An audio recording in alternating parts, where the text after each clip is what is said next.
입니다. 오늘 히브리서 3장의 말씀입니다. 히브리서 3장 1절에서 19절까지의 말씀 함께 보겠습니다. 히브리서 3장 1절부터 19절까지의 말씀 찾으셨으면 한 절씩 교독하겠습니다. 그러므로 함께 하늘의 부르심을 받은 거룩한 형제들아, 우리가 믿는 도리의 사도이시며 대제사장이신 예수를 깊이 생각하라. 그는 자기를 세우신 이에게 신실하시기를 모세가 하나님의 온 집에서 한 것과 같이 하셨으니, 그는 모세보다 더욱 영광을 받을 만한 것이 마치 집 지은 자가 그 집보다 더욱 존귀함 같으니라. 집마다 지은 이가 있으니 만물을 지으신 이는 하나님이시라. 또한 모세는 장래에 말할 것을 증언하기 위하여 하나님의 온 집에서 종으로서 신실하였고, 그리스도는 하나님의 집을 맡은 아들로서 그와 같이 하셨으니, 우리가 소망의 확신과 자랑을 끝까지 굳게 잡고 있으면 우리는 그의 집이라. 그러므로 성령이 이르신 바와 같이 오늘 너희가 그의 음성을 듣거든 광야에서 시험하던 날에 거역하던 것 같이 너희 마음을 완고하게 하지 말라. 거기서 너희 열조가 나를 시험하여 증험하고 40년 동안 나의 행사를 보았느니라. 그러므로 내가 이 세대에게 노하여 이르기를 그들이 항상 마음이 미혹되어 내 길을 알지 못하는도다 하였고, 내가 노하여 맹세한 바와 같이 그들은 내 안식에 들어오지 못하리라 하였다 하였느니라.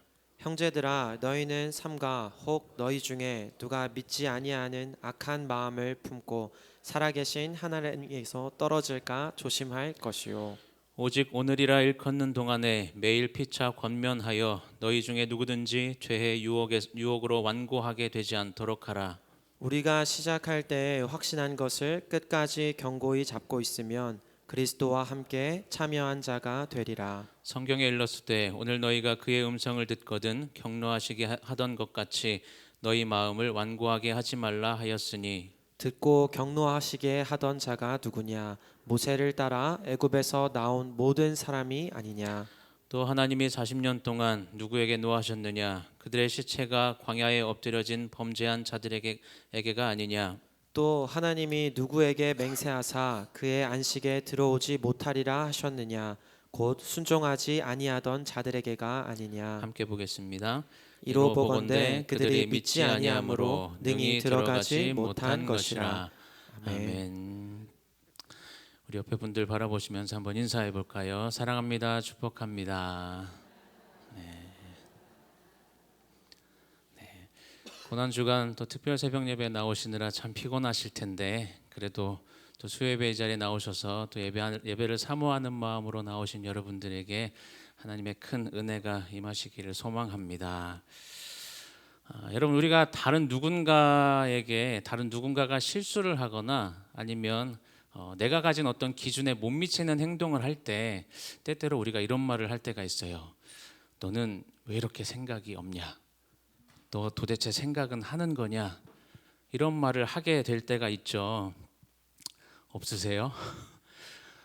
이 말을 하는 입장에서 한번 생각해 보면 최소한 두 가지 마음은 있는 것 같아요. 하나는 내가 원하는 대로 내 기준대로 상황이 흘러가지 않으니까 그 상황 속에 답답한 마음 때문에 그런 말을 하기도 합니다. 근데 또 한 가지는 그 말을 듣는 그 대상이 지금보다는 조금 더 어떤 나은 결과를 얻었으면 하는 그 안타까운 마음도 있기 때문에 그런 말들을 할 수가 있는 거죠. 그런데 이유가 어떠하든지 답답함이든지 안타까움이든지 너는 왜 생각이 없니? 라는 이 말을 듣는 사람은 그 말이 굉장히 억울할 수밖에 없는 상황이라는 거죠. 왜요? 이 세상 살아가는 어떤 사람도 아무 생각 없이 살아가는 사람이 없기 때문입니다. 우리가 어떠한 행동을 하게 되면 그 행동은 내가 생각하고 결정했기 때문에 그러한 행동들을 하게 되기 때문이죠. 오히려 너무 생각이 많아서 탈이 많은 세상을 우리가 살아가고 있는데, 문제가 복잡할수록 답은 간단하다고 우리가 이야기는 참 많이 하지만 단순해야 할 때도 우리는 생각을 너무 많이 하다 보니까 우리의 삶이 어때요? 더 복잡하게 느껴지고 우리가 살아가는 삶이 굉장히 오히려 더 힘들어진다는 겁니다. 여러분 예배 끝나면 예배 끝나는 시간 이후에 이제 점심 시간이잖아요. 여러분 점심 뭐 드실지 결정하셨어요? 혹여나 중국집을 가신다면 짜장면과 짬뽕 중에 도대체 뭘 먹어야 할지 고민하는 게 우리입니다. 그래서 빨리 결정하지 못하면 고민하고 있으면 그걸 뭐라고 해요? 그걸 결정장애라고 이야기하잖아요. 우리가 뭔가를 고민하고 생각하고 이렇게 하면 이게 신중한 게 아니라 오히려 장애라고 이야기하는 세상에 우리가 살아가고 있다는 겁니다. 그만큼 우리가 여유가 없고 복잡해서 힘든 세상을 우리가 살아가고 있는데, 그렇기 때문에 현실적으로는 생각이 없냐라고 말할 게 아니라 오히려 왜 생각을 바꾸지 않느냐, 아니면 왜 생각을 정리하지 않느냐라고 말하는 게 더 맞는 말일 수 있다는 겁니다. 어쨌든 우리 삶은 우리가 무엇을 생각하는지와 직결될 수밖에 없어요. 우리가 만나는 여러 가지 상황 속에서 어떤 내가 만나는 그 상황이 어려운 문제든 쉬운 문제든 우리가 고민하면서 생각하고 그래서 결정한 대로 우리가 행동하기 때문에 우리의 생각은 우리의 삶과 우리의 행동과 굉장히 연결되어 있을 수밖에 없습니다. 또 그러한 우리들의 행동으로 인해서 우리의 삶의 방향이 달라지기 때문에 우리가 생각을 굉장히 중요하게 여기는 거죠. 파스칼이라는 사람이 이런 말을 했어요. 어제의 생각이 오늘의 당신을 만들고 오늘의 생각이 내일의 당신을 만든다. 이런 말을 했습니다. 세상에서도 생각이 바뀌면 길이 달라 보인다고, 다른 길이 보인다고 이야기하고 생각을 바꿔야 성공한다라고 이야기하는 게 세상에서 하는 이야기입니다. 근데 도대체 우리가 어떻게 해야 생각이 바뀔까요? 어떻게 해야 생각을 바꿀 수 있을까요?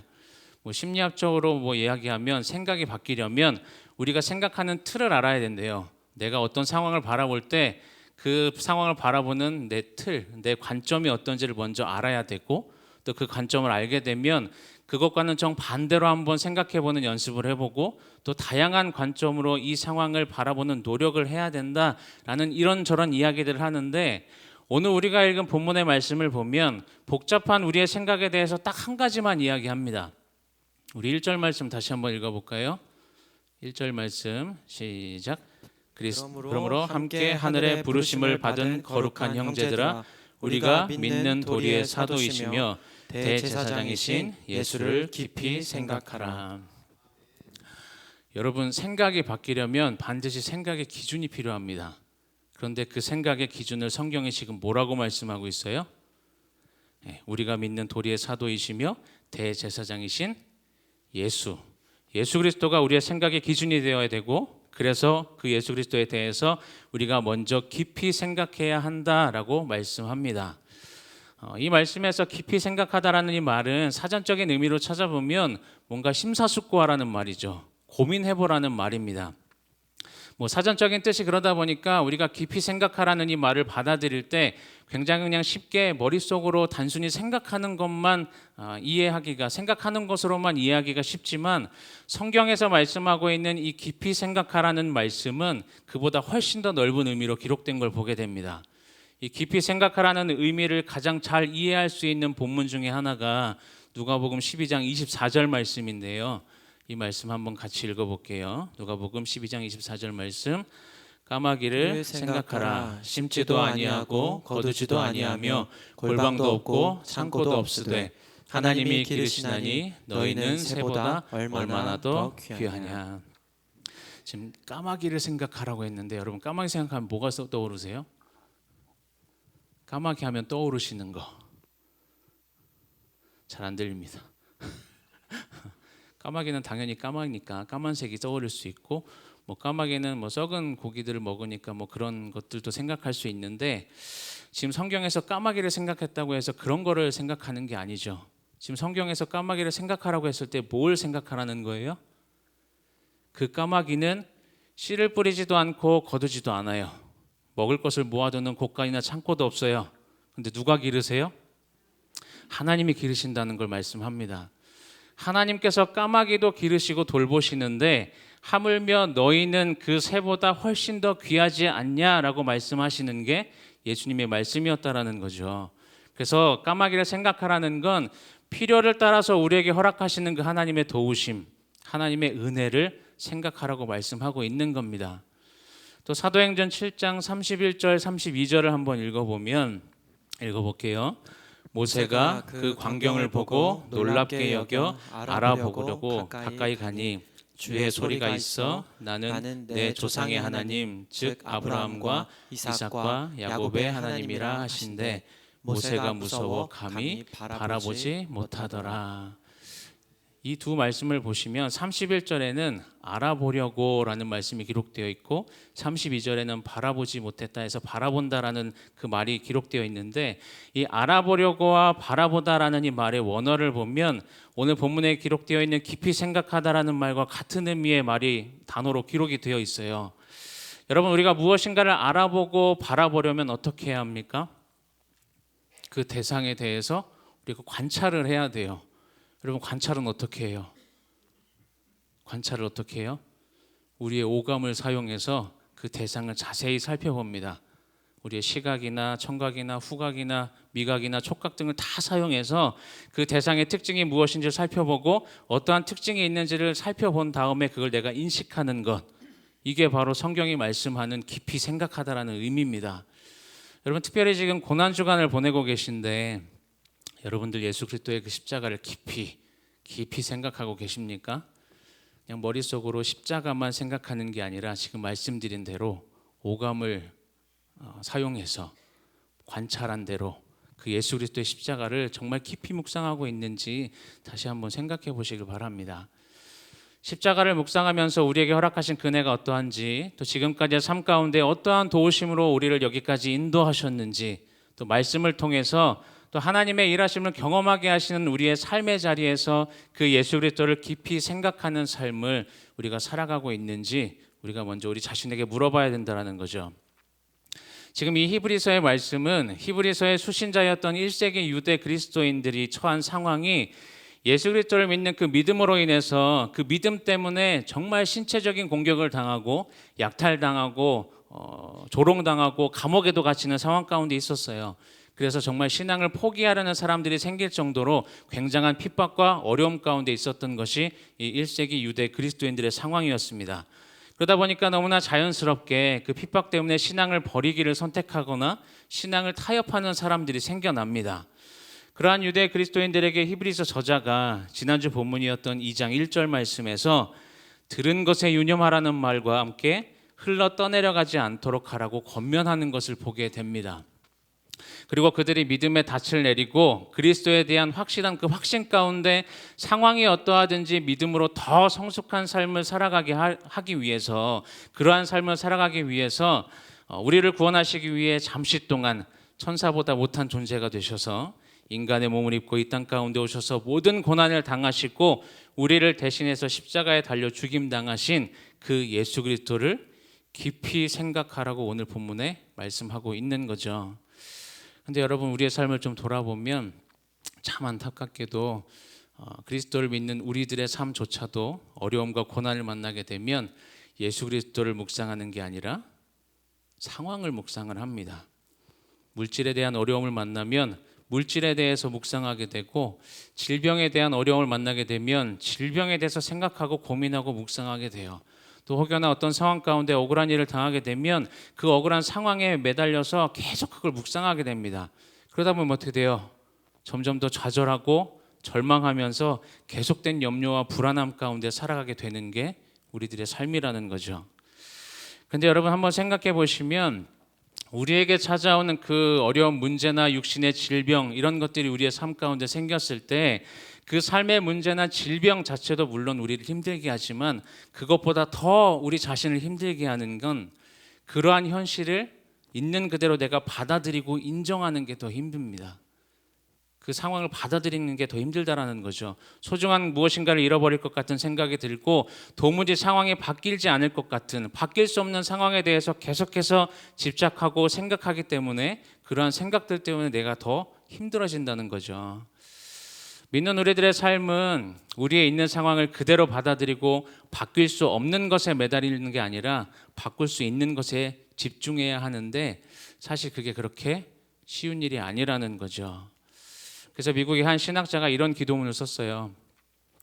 바꿀 수 없는 것은 받아들일 수 있는 평온함을, 바꿀 수 있는 것은 바꾸는 용기를, 그리고 그 둘의 차이를 분별할 수 있는 지혜를 주소서라는 기도문을 썼습니다.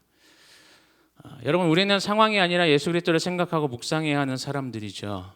우리를 위해서 고난당하신 예수 그리스도를 묵상하면서 우리에게 허락되어진 그 은혜를 기억하고 도무지 바꿀 수 없는 것들은 받아들이고 인정해야 합니다. 또 믿음을 가지고 내가 바꿔야 하는 것들에 대해서는 용기를 내고 그러한 삶을 살아가야 하는 것이 그리스도인들 된 우리들의 삶의 모습이라는 것을 성경이 말씀하고 있는 거죠. 특별히 히브리서 저자는 우리가 묵상해야 되는 그 예수님에 대해서 1절 말씀 보면 대제사장이신 예수 그리스도에 대해서 설명을 합니다. 우리가 성경에서 대제사장이라는 말은 굉장히 많이 봅니다. 구약 성경에 굉장히 많이 나와 있고 성경 전체에서 그 단어를 많이 보게 되는데, 그런데 실질적으로 예수 그리스도를 대제사장이라고 직접적으로 연관돼서 이분이 이런 분이다라고 표현하는 건 히브리서밖에 없어요.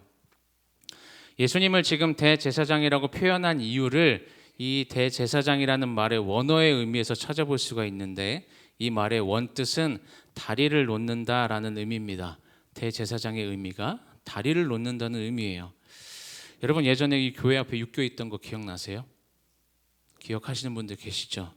뭐 안전 문제로 철거된 지 좀 되긴 했지만 예전에 거기 육교를 건너서 저 반대편으로 넘어가면 그 밑에 차가 지나가는 것도 보이고, 또 기찻길도 이제 지나가니까 기차도 볼 수가 있고, 그래서 딱 넘어가면 바로 편의점이 나와서 뭐 사 먹을 수도 있고. 근데 이 육교가 사라지고 나서 아마 비가 오는 날이면 육교가 굉장히 그 아쉬운 마음이 많이 드실 거예요. 왜냐하면 지금 이게 없어지고 나서 지금 반대편 넘어갈 때 어떻게 가세요? 이 교육관 쪽 돌아서 그 밑으로 이렇게 가야 되는데 비가 조금만 많이 와도 못 지나갑니다. 그러니까 비가 많이 오면 굉장히 이 육교가 많이 생기는. 그래서 만약에 이제 비가 와서 일로 못 가면 또 멀리 돌아서 뭐 저 관악역이든 아니면 이쪽이든 돌아서 가셔야 되는 방법을 선택해야 되는데, 여러분, 이 다리라는 건 다리로 인해서 건널 수 없는 걸 건너게 되는 상황을 의미하죠. 다리로 인해서 넘어갈 수 있다라는 것을 의미합니다. 유월절도 사실 그런 의미죠. 그냥 갈 수 없는 길을 다리가 있기 때문에 건너가고 넘어갈 수 있는 겁니다. 여러분, 우리가 상황을 묵상하면 오히려 상황 속에 뭔가 더 매몰되는 것처럼 그러한 경험들을 하게 되지만, 대제사장 대신 다리를 놓아주시는 예수님을 묵상하면 어떤 상황 속에서도 그 상황에 매몰되는 게 아니라 예수 그리스도로 인해서 건너가고 넘어가는 것을 경험하게 된다는 사실을 믿으시기 바랍니다. 우리의 본질적인 죄의 문제뿐만 아니라 순간순간 짓는 그 죄의 문제까지도 예수 그리스도로 인해서 우리가 넘어갈 수 있게 되는 것이죠. 우리 삶의 모든 문제까지도 예수 그리스도를 깊이 생각하면 건너가고 넘어갈 수 있다라고 지금 성경이 우리에게 말씀하고 있는 거예요. 그래서 이것을 분명하게 그리고 쉽게 설명하기 위해서 이 히브리서 기자가 모세와 예수 그리스도를 비교해서 이야기합니다. 이 유대교에서는 구약의 율법이 너무나 중요했기 때문에 그 율법을 하나님께 직접 받은 모세는 이 유대교에 있어서 굉장히 영혼과도 같은 존재였죠. 그래서 유대교에서 개종했던 그 그리스도인들은 모세에 대해서 너무나 잘 알고 있었습니다. 근데 이 모세와 예수 그리스도를 비교하면서 모세는 종으로서 하나님 앞에서 신실하고 충성된 모습을 보였지만 예수님은 하나님의 아들로서 신실하고 충성했다라고 이야기합니다. 사실 종과 아들은 비교 대상이 아니죠. 비교할 수 있는 대상이 아님에도 불구하고 이 히브리서 저자는 종과 아들을 비교하면서 그 예수 그리스도가 모세보다 훨씬 우월하다는 것을 드러내면서 이 유대교 그리스도인들에게 이러한 상황들을 설명하고 있는 겁니다. 그래서 대제사장이신 예수 그리스도를 깊이 생각하면 모세 정도의 수준이 아니라 이 세상의 창조주 되신 그 예수 그리스도의 수준으로, 다리를 놓아주시고 건너가게 하시는 그 예수 그리스도의 수준으로, 다른 말로 표현드리면 상황이 아니라 예수 그리스도를 깊이 묵상하면 모든 상황과 어려움을 뛰어넘을 수 있는 그 지혜와 은혜를 우리로 하여금 깨닫게 하신다라는 것을 강조하고 있는 겁니다. 그런데 만약에 우리가 반대로 예수 그리스도를 깊이 생각하지 않고 살아가면, 예수를 끝까지 붙잡지 않으면 어떻게 될까요? 이것을 또 그 다음 말씀도 오늘 본문 읽은 말씀 중에 쭉 설명하고 있는데, 히브리서 저자는 40년 동안 그 광야 생활했던 출애굽한 이스라엘 백성들을 통해서 이렇게 우리가 예수를 깊이 생각하지 않을 때 살아가는 모습을 설명을 합니다. 이 이스라엘 백성들은 아무것도 없는 광야에서 40년이라는 시간 동안 무엇보다 하나님께서 하시는 일들을 다 보고 경험한 사람들이었어요. 그렇게 하나님의 능력을 경험한 자들이었음에도 불구하고 이들이 어떠한 모습을 보였는가 하면 10절 말씀을 한번 읽어볼게요. 3장 10절 말씀 시작.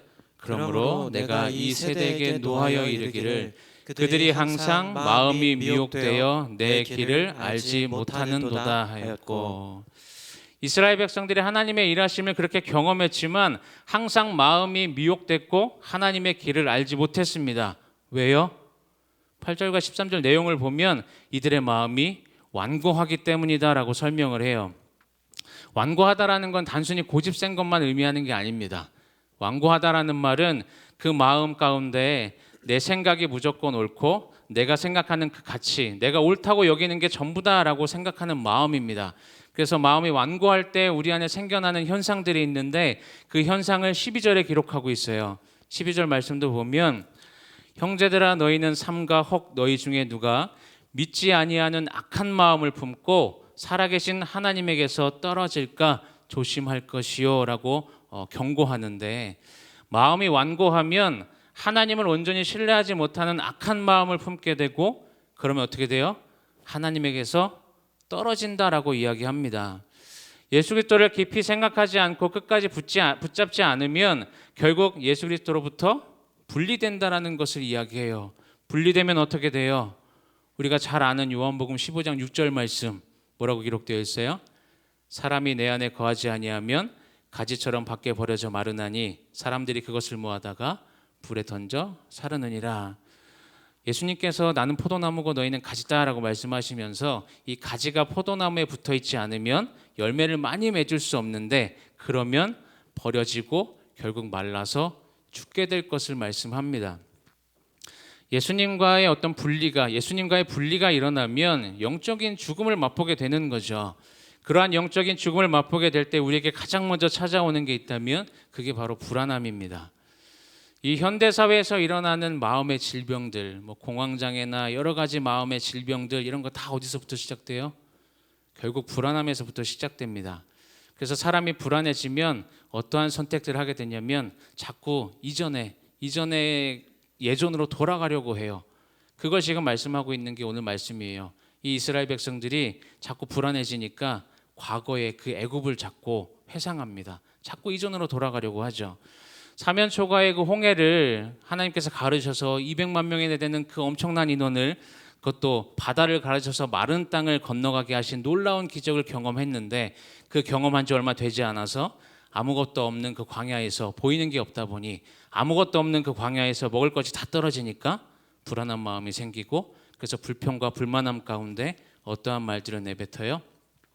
출애굽기 16장 3절 보면 우리가 애굽 땅에서 고기 가마 곁에 앉아 있던 때와 떡을 배불리 먹던 때에 여호와의 손에 죽었더라면 주었을 것을 너희가 이 광야로 우리를 인도해 내어 이 온 회중이 줄여 죽게 하는도다라고 말한 것이 이 이스라엘 백성들의 모습이었다라는 겁니다.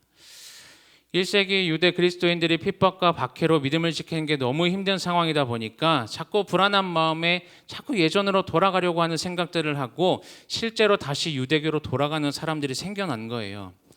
내 생각이 무조건 옳고 전부라고 여기는 그 완고함이 결국 불안함을 일으키고, 그래서 상황을 더 묵상하게 만들고 예수 그리스도를 깊이 묵상하지 못하게 만들기 때문에 이 시편 기자는 8절 말씀에 너희 마음을 완고하게 하지 말라라고 권면하고 있는 겁니다. 여러분, 하나님과 분리가 되면 애굽을 생각하게 되어 있습니다. 애굽은 하나님을 온전히 믿고 의지하기 이전에 내 생각, 내가 옳다고 믿었던, 그렇게 의지했던 것들이죠. 그래서 예수 그리스도와 분리되어 영적인 죽음을 맛보게 되면 그 불안함으로 인해서 상황에 집중하고 인간적으로 내가 믿고 의지했던 예전으로 돌아가려는 마음이 계속해서 생기게 된다는 거예요. 여러분, 지금 여러분의 마음은 어떠하십니까? 혹시 지금 내 마음이 좀 완고하진 않으십니까? 혹여나 여러분들의 마음 가운데 불안함이 가득 차 있거나 자꾸 예전의 모습으로 예전으로 돌아가려는 마음이 든다면 그러한 것은 지금 우리들의 믿음의 위기라는 그것을 보여주는 증거라고 우리가 이야기할 수 있을 것 같습니다. 그래서 히브리서 기자는 우리가 그 불안함을 이길 수 있는 방법, 우리가 예수 그리스도와 분리되지 않는 방법, 우리의 마음이 완고하지 않을 수 있는 방법, 그 방법에 대해서 뭐라고 말씀해요? 그게 바로 예수 그리스도를 깊이 생각하는 것이다라고 이야기합니다. 나를 향한 십자가의 사랑을 기억하는 것, 나를 지금까지 여기까지 인도하신 그 하나님의 은혜를 매 순간 묵상하는 것. 그래서 내 앞에 있는 모든 상황을 대제사장 되신 그 예수 그리스도로 인해서 넘어갈 수 있다라는 것을 믿고 확신하는 것. 그렇게 예수 그리스도를 깊이 생각하며 나아갈 때 14절 말씀처럼 확신한 것을 끝까지 견고히 잡고 있으면 그리스도와 함께 참여한 자로 모든 상황 가운데 건지시는 예수 그리스도의 구원을 함께 누리는 은혜의 삶을 살아갈 수 있다라는 것을 이들에게 말하고 있고, 또 오늘 말씀을 보는 우리들에게 권면하고 있는 말씀이죠. 여러분, 예수 그리스도를 깊이 묵상하는 삶을 살아가시기를 바랍니다. 예수 그리스도를 끝까지 견고히 붙잡고 살아가시기를 소망합니다. 그럴 때 비록 보이는 상황, 우리의 보이는 상황은 변하지 않는다 할지라도 예수 그리스도를 깊이 묵상하는 가운데 깨닫게 하시는 그 지혜로 대제사장 되시는 예수 그리스도로 인해서 건너가고 넘어가게 하시는 그 은혜로 여러분들 모든 상황 가운데 넉넉히 승리하는 삶을 살아가시는 저와 여러분들의 삶이 되시기를 주님의 이름으로 축원을 드립니다. 제가 말씀을 생각하면서 함께 찬양하겠습니다.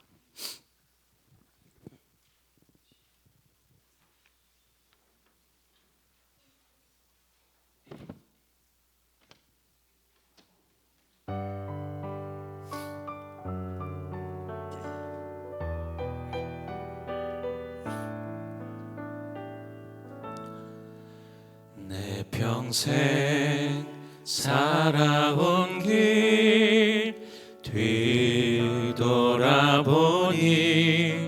짧은 내 인생길 오직 주의 내 평생 살아온 길 내 평생 살아온 길 뒤돌아보니